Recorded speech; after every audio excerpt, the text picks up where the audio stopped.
नमस्ते दोस्तों। आज सुनिए हिंदी की प्रतिष्ठित लेखिका हुस्न तबस्सुम नेहा की लिखी हुई कहानी काफिर तमन्नाएं। मेरी ज़ुबानी, मैं हूँ सीमा सिंह।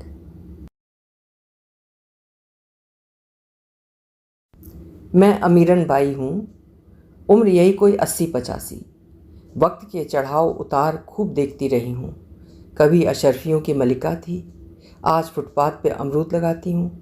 चंद सिक्कों की कमाई पर ज़िंदगी धकेल रही हूँ। मेरी पीढ़ी के बचे कुचे लोग ही रह गए हैं इस शहर में, जिनका अता पता नहीं है। झिलमिल आंखों से मैं इस बदलती बदरंग दुनिया का तिलिस्म टटोलती रहती हूँ, पर कुछ साफ नज़र नहीं आता। अपनी बिरादरी की दूसरी तीसरी पीढ़ी भी नज़र नहीं आती कहीं। यदा कदा कुछ नव उम्र पेशा करने वाली लड़कियां दिख जाती हैं, मगर पहचान में नहीं आती। वो तो गली के रशीद पान वाले ने पहचान करवा दी। बताता है इन्हें किसी अंग्रेजी नाम कॉल गर्ल कह के पुकारा जाता है। यही हैं नव वक्त के चलते फिरते कोठे। बड़े बड़े शहरों में बार भी सुनाई पड़ते हैं। कजरी ठुमरी दादरा की संगत सिरे से लापता हो चुकी है। इनकी जगह पॉप गानों ने ले ली है। आजकल की कॉल गर्ल नुमा तवायफों के उसूल भी नहीं हैं। टके टके पर बिकती हैं, बगैर किसी पैमाइश के, दायरे के। कभी कभी जी होता है हारमोनियम सारंगी और तबले वगैरह की संगत पे मन ही मन खूब झूमूं, मगर कहाँ। इस दौर में तो टीन कनस्तरों के शोर के सिवा कुछ सुनाई ही नहीं देता। संगीत की सत्या पीटी जा रही है, वरना हमारे कोठों से तो गालिब मीर और दाग की शायरी की त्रिवेणी बहा करती थी। मैंने ज़िंदगी की अनगिनत बहारें देखीं, हर बहार के 70-70 रंग देखे। इन रंगों में 50 ऊदे पीले मौसम देखे, और हर मौसम पे अपनी बेजोड़ छाप। हमारी दहलीज से निकली कजरियों ठुमरियों की थाप महलों की चूल हिला के रख देती थी। हमारी दहलीजें महज सनम खाना ही नहीं थीं, बल्कि नवाबों के साहबजादे और साहबजादियों को तहजीब व तंजीब की तरबियत देने की मरकज़ भी हुआ करती थीं। वे हमारे यहाँ छोड़ दिए जाते थे, फिर हम उन्हें नवाबी अदब और तहजीब के तौर तरीके अपने ढंग से सिखाते थे। बहरहाल हमारे साथ की कई तवाइफें थीं जो अब तक ज़िंदगी के थपेड़ों से पनाह मांग चुकी थीं और गहरी नींद सो गईं। मैं भी अपनी तवाइफ माँ के पेट से हूँ। मेरी माँ बला की हूर थी, नवाब अमानत अली के खानसामे की नाजायज़ औलाद, जिसे उन्हीं का नौकर किसी रोज़ बहला फुसला कर कोठे पर कुछ अशरफियों में बेच आया। फिर माँ की ज़िंदगी वहीं परवान चढ़ी। मेरी माँ नवाब शौकत अली की पहली पसंद थी। सुनती हूँ नवाब शौकत अली के सिवा किसी और मर्द ने उनका चेहरा तक न देखा था। वो ख़ास और सिर्फ उन्हीं की रातों की महक थी। हत्ता कि नवाब साहब की मौत के बाद उन्होंने ये पेशा ही छोड़ दिया, लिहाजा कोठा भी खाली कर दिया। तब मैं 4 साल की थी। कोठा खाली करते वक्त हमारा सारा अमला असबाब कोठे की मालकिन ने जब्त कर लिया। वो दिन हमारी ज़िंदगी के सबसे बुरे और कठिन दिन थे। माँ अक्सर नवाब शौकत का दम भरा करती। बहुत देर से पता चला कि मैं उनके ही नुत्फ़े से हूँ और नवाब शौकत ही मेरे वालिद हैं। ये बात तब पता चली जब माँ आखिरी सांसें ले रही थीं और मेरे जिस्म पे हरकतें सिंदूरी मौसमों के लम्स को महसूस कर फ़िक्र से दोहरी हुई जा रही थी। वो चाहती थीं मैं नवाब शौकत के वहाँ अपना हक़ मांगने जाऊँ, लेकिन नहीं। क्यों जाती? किस रिश्ते से जाती? ज़मीं और आसमान पे हक़ तो रोपे गए पौधे का होता है, झाड़ी झंकाड़ियों का कौन सा हक़? किसने कहा था उगाओ? हमारा क्या हक़? खैर, बात आई गई हो गई। मैं नहीं गई शौकत अली के यहाँ। माँ ने किसी ज़माने में एक मस्जिद की बुनियाद भी रखी थी। एक बड़ी मस्जिद तामीर करवाई थी अपने खर्च पर, जो बेगम मस्जिद के नाम से जानी जाती थी। हज़ारों नमाजी उसमें नमाज अदा करते थे। मगर एक ये दिन थे कि घर में खाक उड़ती थी। माँ एक दिन ज़िंदगी से हार मानकर आंखों से ओझल हो गई। अब बची मैं। उसके जनाजे पे रोने वाली तन्हा मैं ही अकेली शख्सियत थी। यहाँ तक कि उसकी मिट्टी में भी गिनती के लोग ही शामिल हुए। लोगों को एक तवायफ के जनाजे से भी परहेज़ था। हालांकि जनाजा तो पाक होता है। माँ की जनाजे की नमाज उन्हीं की तामीर की गई मस्जिद में पढ़ाई गई। खैर, मैं हफ्तों घर में बंद रही। मोहल्ले के छिछोरे घर के चक्कर लगाते रहे, फ़िक्रे कसते रहे। मैं खुद में ही सिमटी बैठी रही। जानती थी अब लोग जीने नहीं देंगे। एक रोज़ आधी रात को मैं फिर से अपनी रिहाइश गाह में जा पहुँची। मेरे हुस्न शबाब को देखकर काकी निहाल हो गईं। उनका बंद होता धंधा फिर से चल निकला। मुझे ऐसे माहौल से कुढ़न नहीं हुई। अच्छा खाना, अच्छा पहनना, रास रंग, जिंदगी को और क्या चाहिए।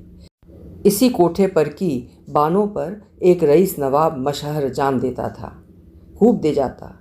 एक दिन मुझसे मुलाकात हुई तो बानों को भूल गया। अब उसे सिर्फ मेरी तलब खींच लाती। अभी शुरुआत ही थी कि उसने एक फिक्रा कसा। नवाब शौकत अली के नुत्फे से हूँ जाने मन, खानदानी नवाब हूँ, नवाबी ना रही तो क्या हुआ। मेरा कलेजा हलक को आ गया, उछल कर दूर खड़ी हो गई। वो भौचक्का। उसके बाद मेरे दरवाजे हमेशा के लिए उस पर बंद हो गए। अलबत्ता वो दीवानों की तरह मेरे नाम की आवाज़ लगाता गली कूचों में भटकता रहता। ये दिन और भी तकलीफ़ के थे। वो हमें अपने घर की जीनत बनाने की तिकड़म कर रहा था। मैं दिनों रात उसकी डेवड़ी के सपने देख रही थी। तमन्नाएं ज़ेर परवाज़ थीं कि बिजली गिर गई। मैंने पलंग पकड़ ली, मगर हाँ, कोठे के नौकर आसिफ ने मेरी खूब तीमारदारी की। मैं चंगी होने लगी। इस दरमियान उसने मुझसे खूब नज़दीकियाँ बना लीं। पल पल मेरे सिर पर शैतान की तरह सवार रहता। वो मुझे अपने ऊबड़ खाबड़ झोपड़ों में ईंटों की तरह सजाना चाह रहा था। कैसे कबूल कर पाती एक जर्जर सन्नाटेदार घर में बंधा बिंधा जीवन। मैंने उसे एक तरफ किया। वो तो मेरे एक गजरे का खर्च भी नहीं उठा पाता। एक रोज़ पता चला नवाब मशहर फिर से कोठे में दाखिले के लिए हाथ पैर मार रहा है। मेरे कहने पर काकी ने उसका कोठे पर आना बंद करवा दिया था, मगर सुना कि काकी उसे फिर से कोठे पर मधु करने की मंशा बना रही हैं।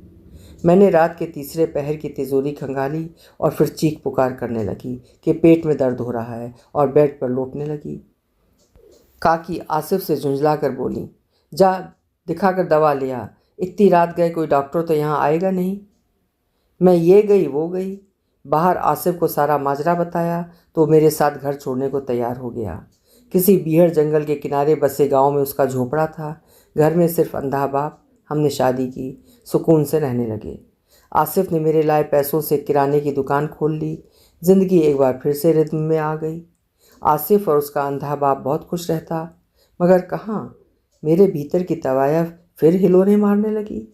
शहर के तमाम लकड़हारे इधर लकड़ियाँ काटने अक्सर आया करते थे। मेरे घर से कुछ दूरी पर एक कुआं था। वे लोग दोपहर की रोटी वहीं बैठकर खाते। इत्तेफाकन मैं भी कभी कभार ऐसे ही वक्त वहाँ पहुँच जाती पानी भरने। कभी कभी वो लोग मदद भी कर देते। धीरे धीरे उनसे अच्छी बनने लगी कि उनमें से बैजू नाम के लकड़हारे ने मेरा मन जीत लिया। पता ही नहीं चला कि मैं कब उसकी हो गई। वो जितना कमाता सब मुझ पे ही खर्च कर देता। मुझे और क्या चाहिए था। एक दिन पानी भरने के बहाने निकली और आ गई बैजू के साथ उसके शहर। मगर कहाँ, मेरे गजरे का खर्च ढोते ढोते एक दिन बैजू भी दिवालिया हो गया। अब उसके झोपड़े में मेरा दम घुटने लगा। हमारा एक बच्चा भी हुआ, मगर निमोनिया से मर गया। बैजू को टीबी हो गई। मैं भाग खड़ी हुई। एक होटल में बर्तन धोने लगी, पर अपने मन का मैल न धुल पाई।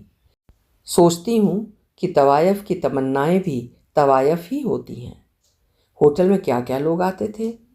मेरे भीतर की तवायफ फिर अंगड़ाई लेने लगी। मगर कहाँ, उस वक्त मैं 55 की थी।